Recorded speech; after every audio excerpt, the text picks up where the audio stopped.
Hey Reddit. I'm not even sure how to start this without feeling like a total idiot. This whole thing feels like a messed up movie script, and unfortunately, I'm the guy who didn't see it coming. So yeah, I guess I'm looking for advice, or maybe just a place to get this off my chest. My 34M wife, 32F, let's call her Tara, and I have been married for 5 years. We've been through the usual ups and downs, but I always thought we were a team. About a year ago, we decided to finally build our dream home. We bought a nice plot of land, met with an architect, hired a reputable builder, Mark, 42M, and got started. It was supposed to be our next chapter. At first, Tara was super involved with the house plans. Picking tiles, paint colors, appliances, she was on it. I chalked it up to excitement. But slowly, she started acting off. She got real distant. Snappy. Defensive over literally nothing. She stopped being affectionate and stopped really listening when I talked. At first, I thought it was stress or maybe some depression she didn't want to talk about. I asked if she was okay. She'd always say, "I'm just tired," or "you wouldn't understand." Then the weird stuff started. She began spending more time checking on the house. Like, more than seemed necessary. I'd ask to go with her, and she'd make excuses, "You'll just slow things down," or "You've been working all day, you don't need to come." One time, I did go with her, and Mark seemed weirdly quiet around me. Polite, but stiff. And Tara? She barely talked to him. It felt like two kids trying to act normal in front of their teacher. But like an idiot, I brushed it off. Looking back now, I feel like the signs were neon and flashing, and I still managed to ignore them. So fast forward a couple of weeks from when I last posted, the tension between us was at an all-time high. We barely spoke unless it was about something boring like bills or laundry. But Tara kept up her visits to the construction site, and I kept trying not to be the jealous husband. You know the type. No one wants to be that guy who accuses his wife without proof. Well, I got proof. One Thursday, I left work early because a client canceled last minute. I figured I'd surprise Tara and drive over to the house. I brought coffee and a couple sandwiches. Dumb, right? I was literally excited to show up and be a supportive husband. I pull up and don't see Tara's car, which I thought was odd since she said she was heading there that morning. But I go in anyway. The house isn't finished, so I walked around carefully, calling out her name. Then I hear voices upstairs. Muffled. Laughter. Then, something else. Something I didn't want to recognize at first, that kind of breathy, intimate tone people use when they think no one's listening. I froze. I knew. I knew right then. I walked up the stairs so quietly I scared myself. Turned the corner toward the master bedroom, yes, the same bedroom that was supposed to be ours, and there they were. Tara and Mark. Half-dressed. Laughing. Her sitting on the edge of the makeshift mattress they'd apparently brought in, like this was some kind of regular hangout spot. She wasn't even shocked at first. Just stared at me like I was the one interrupting her day. Then she had the nerve to say, "Oh my God, what are you doing here?" No apology. No guilt. Just annoyance, like I walked into a room she was trying to relax in. I didn't say a word. I just turned around and left. I didn't trust my mouth not to betray me, and honestly, I felt like if I stayed another second, I'd either scream or cry or maybe both. The drive home was a blur. I don't even remember how I made it back. So yeah. I went home in complete silence, just trying to process what I saw. My wife. Half naked. Laughing. With the dude I paid to build our future. By the time Tara got home that evening, way later than usual, by the way, I had already packed a small duffel bag and was sitting at the kitchen table, staring at it. I didn't want to yell. I didn't want to explode. I wanted her to explain. To own it. To say something real. She walks in like nothing happened and goes, "Hey. You didn't cook?" No lie. That was her opener.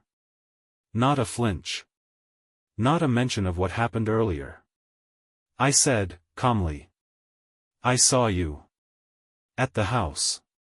With Mark." She froze. Just for a split second. Then she laughed, this weird, nervous, fake kind of laugh, and goes. "Oh my God, you seriously think something's going on?" I just stared at her. She went full defense mode. "You're being paranoid. Mark was helping me move some tiles upstairs. I tripped and he caught me. That's probably what you saw." "Yeah. That's right." According to her, I hallucinated her sitting on a mattress in a half-buttoned shirt, giggling with the builder. I told her I wasn't an idiot. That I saw the bed, the clothes, them, and her whole expression changed. Like flipping a switch. She went cold and said, "Okay. Fine. So what if something happened? It's not like you've been present lately." Exploding head. "So now it's my fault." Apparently, I pushed her away by being tired from working overtime to pay for the damn house she was screwing him in.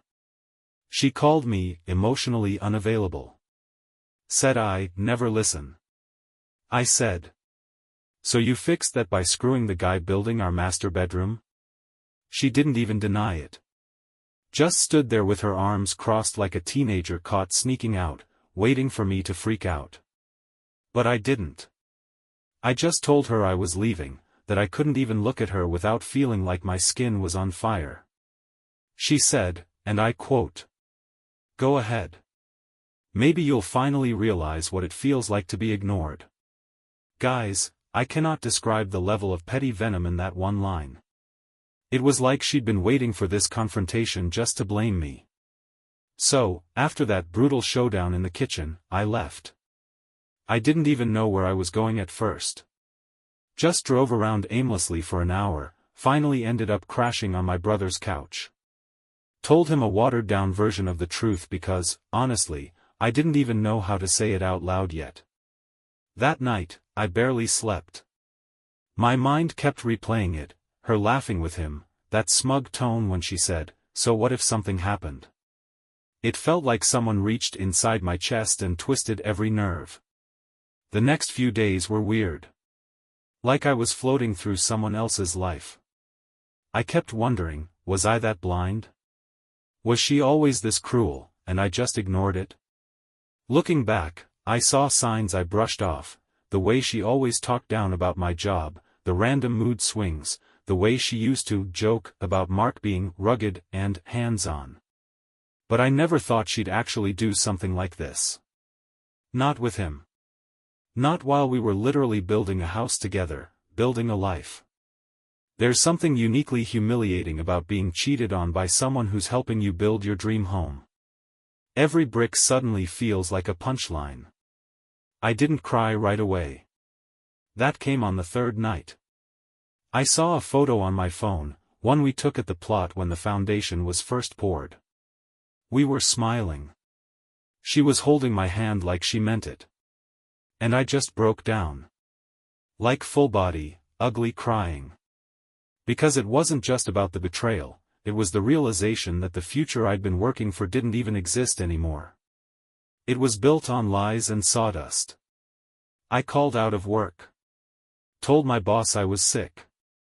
Which wasn't technically a lie. Heartbreak feels a hell of a lot like the flu.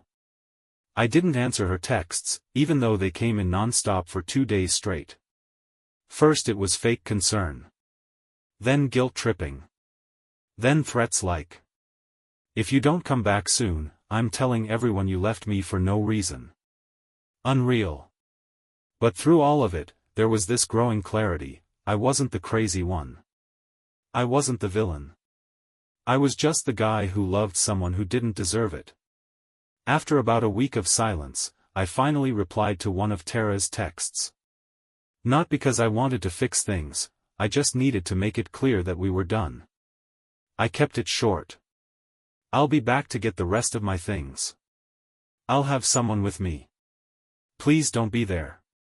No apology. No attempt to fix anything. Just cold logistics. She responded in classic Tara fashion. So that's it? You're giving up? After all we've built? I didn't even reply. What was I supposed to say? Sorry, I'm not cool with you screwing the contractor we hired to build our home? At this point, I had already talked to a lawyer. I wasn't playing around. We weren't married for long, 4 years, and no kids, thank God, so it was relatively straightforward. But the house was the messy part. My name was all over the mortgage, but she'd contributed too. Here's where things get wild. A few days later, I go to the build site with my buddy, and a GoPro hidden in his jacket pocket. Yeah, I went full PI mode. The place is quiet. No workers. Just Tara's car, and Mark's truck. We walk around the back and, I kid you not, they're in the unfinished living room, on a makeshift air mattress again. Same damn scene as before. I didn't even confront them. Just filmed a quick snippet, turned around, and left. I sent that clip straight to my lawyer. The next morning, Tara shows up at my brother's house, crying, mascara running, saying she messed up and doesn't want to lose everything over one mistake. One mistake? I told her. This wasn't a mistake. This was a choice. Over and over again. And then she tried to flip it, said Mark pressured her. Said I abandoned her emotionally. Said I let the stress of building the house ruin our intimacy. I just stood there, letting her bury herself deeper with every excuse. Then she dropped the bomb. I think I might be pregnant. Yup. That happened. Out of nowhere. I stared at her for a solid 10 seconds before saying, "Is it mine or the builder's?" She didn't answer. Just ran out crying. I don't even know if it was true or just some desperate Hail Mary to manipulate me. Either way, it didn't matter. I was done. After that whole "I might be pregnant" stunt, Tara ghosted me for about 2 weeks. No texts, no calls. Which was fine by me. I needed space. I needed quiet. What I didn't expect, though, was the blast radius this would cause in my personal life. Let's start with the mutual friends. It didn't take long for the story to leak, though I didn't say anything. Guess who did? Tara. She got ahead of it. Told people I left her, that I'd been distant 4 months and emotionally abusive. She framed herself as the victim, said I was too controlling, that I isolated her. Wild. Some of our friends believed her. People I'd known for years. One even called me up to say, "Look man, maybe you pushed her into it." Yeah. That one stung. But there were others, a few real ones, who reached out quietly, saying they always had a weird feeling about her, that the way she talked down to me wasn't normal. One of them, my buddy Chris, straight up told me he'd caught Tara flirting with Mark months before I walked in on them. But he didn't want to stir the pot. I wish he had. Even my mom got involved.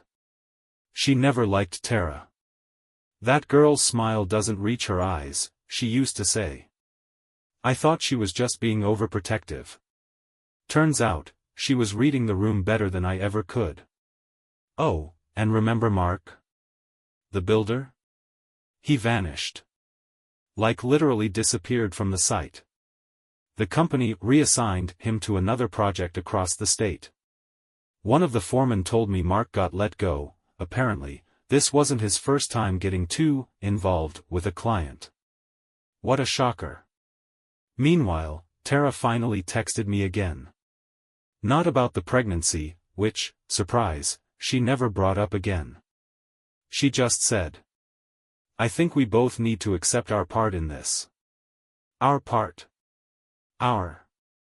Like I had any role in her climbing into a sleeping bag with Bob the Builder. But here's the twist, she asked to meet. Said she wanted to clear the air, maybe talk about how to move forward. I was tempted to ignore it, but I didn't. So, against my better judgment, I agreed to meet Tara. We picked a neutral spot, a coffee shop downtown. Public enough that things wouldn't get dramatic, but quiet enough to talk. I walked in and she was already there, sitting by the window like she was starring in some indie breakup film. Hair done, makeup perfect, like nothing had happened. First thing she said wasn't, "Hi." It was, "You look tired." Off to a great start. She launched into this performance, complete with watery eyes and strategically timed sighs. She said she felt abandoned during the build. That I was so focused on the house that she felt like she didn't matter anymore. That she started talking to Mark because he listened and paid attention. I asked, point blank. "So you slept with him because he complimented your granite countertops?" She didn't like that. Then she said something that almost made me laugh, if I wasn't so disgusted. It wasn't just physical. It was emotional. "He got me. You stopped getting me." Right. So clearly, the logical next step was to bang him in our future living room. But here's where it got worse. She told me she and Mark had been talking for over 6 months. Long before I found out. He'd been helping her process her feelings. What kind of therapy includes hooking up on job sites? Then came the kicker, she said she wanted to try again. "We can work through this. Couples survive infidelity all the time." She even pulled out a list of communication goals she printed from Reddit or Pinterest or some other cursed site. Like I was just going to slap a band-aid on this betrayal and call it growth. I just sat there. Stared at her. And finally said, "You're not sorry you cheated. You're sorry I found out. And you're panicking because I walked away first." That hit. She went quiet. Real quiet. Then she flipped. The waterworks dried up, and she got cold. "Well, if you're too insecure to forgive one mistake, maybe I dodged a bullet." One mistake. 6 months of mistake. At that point, I just stood up. Left my coffee. Left her. Left the fantasy that the woman I married was still in there somewhere. She wasn't. Leaving that coffee shop felt like walking out of a burning building. I didn't even look back. The next day, I messaged Tara and told her I wanted a formal separation. I said I'd be filing for divorce and I'd appreciate it if she didn't try to talk anymore. No more guilt trips. No more weird emotional plays. Just clean, cold paperwork. She responded, "Wow. After everything I've done for you, this is how you treat me?" What she did for me. I had to reread that one. Anyway, I moved fast. Contacted a lawyer, started the process. Luckily, we didn't have kids, just a half-finished house and a joint account that I immediately froze. She tried to fight that part, said she needed funds for therapy. My lawyer didn't even blink. I started packing up my stuff from our rental, and that's when things got messy. She showed up. Unannounced. Crying. Claimed Mark had ghosted her.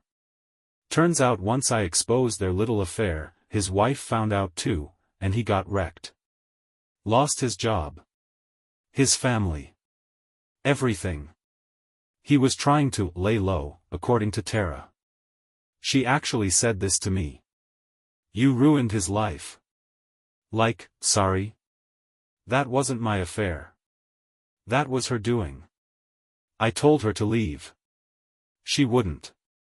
She started bringing up old memories, fake laughing at inside jokes, touching my arm like nothing ever happened. I told her straight up. "You burned the bridge, Tara. Don't stand in the ashes acting surprised there's no way back." She left eventually. But not before yelling. You'll never find someone who loves you like I did. And all I could think was, good. I never want that kind of love again. I blocked her on everything after that. Friends who sided with her. Gone. People who stayed silent. Gone. Anyone who started sentences with, well, to be fair. Gone. I needed peace. And sometimes peace starts with clearing out people, not just clutter. After I blocked Tara and her flying monkeys, I threw myself into rebuilding, not the house, me. I started therapy. Real therapy. Not the kind that ends in secret meetups behind stacks of drywall. My therapist, shout out to James, total legend, helped me unpack everything, the gaslighting, the loss of identity, the betrayal by two people who knew me better than anyone. I was angry, yeah. But also embarrassed. Like, how did I not see it? How did I trust her so blindly? James said something that stuck with me. Trust isn't the problem. It's who we give it to. That hit. Because I always thought being loyal made me safe. Turns out it just made me a sitting duck in a game I didn't know I was playing. In between sessions, I started working out again. Got back into cooking. I even adopted a rescue dog named Diesel, 90 pounds of pure chaos and unconditional love. Then, the twist. A month after going no contact, I ran into Mark's wife at the hardware store. She recognized me, came over, and said, "You deserve to know something." Turns out, Mark wasn't just cheating with Tara. There were 4 other women he'd been messing with on job sites across town. Including a client's daughter. Underage. Yeah. That bad. The police got involved, and Mark is now facing serious legal trouble. His business? Gone. His reputation? Ashes. When I got home that night, I actually laughed for the first time in weeks. Not out of spite, but from sheer disbelief. I thought I had the worst hand in the game, turns out I dodged a bullet laced with even more bullets. Tara had picked him over me. That was her choice. And I finally felt relieved. Like I'd been let go from a job I should have quit years ago. The pain didn't magically vanish. But for the first time, it felt like I was healing on my terms. No more lies. No more drama. Just me. Diesel. And peace. I wish I could say I walked away without a scratch, but that would be a lie. I was wrecked. For a while, I didn't sleep. I didn't trust anyone. I questioned every memory, every "I love you," every smile, every plan we made about that dream house. Was it ever real? Or was I just a placeholder until something more exciting came along? But here's the thing, time doesn't ask your permission to heal you. It just does, slowly, quietly, then all at once. Now, I look back and see the warning signs I ignored. The way she'd constantly compare me to other men. The way my wins were no big deal, but hers needed to be paraded. The sudden secretiveness masked as needing space. All of it. I learned that. Love isn't loyalty when it's not returned. Forgiveness is for me, not them. Closure doesn't always come with answers, sometimes it's just the decision to stop waiting for them. Would I take her back if she begged? Not in this lifetime. Or the next. I don't hate her, honestly, I hope she figures herself out. But I'll never again let someone treat my love like it's disposable. My advice for anyone going through something similar? Trust your gut. If something feels off, it probably is. Don't minimize your pain. Just because others have worse stories doesn't mean yours doesn't matter. Protect your peace like it's gold. Because it is. Oh, and talk to someone. A therapist. A friend. A subreddit full of strangers. Don't keep it inside. Bottled pain always leaks, and when it does, it can wreck you. I'm not who I was before all this happened. But I like who I'm becoming. And I'll take that any day over the illusion I was living in.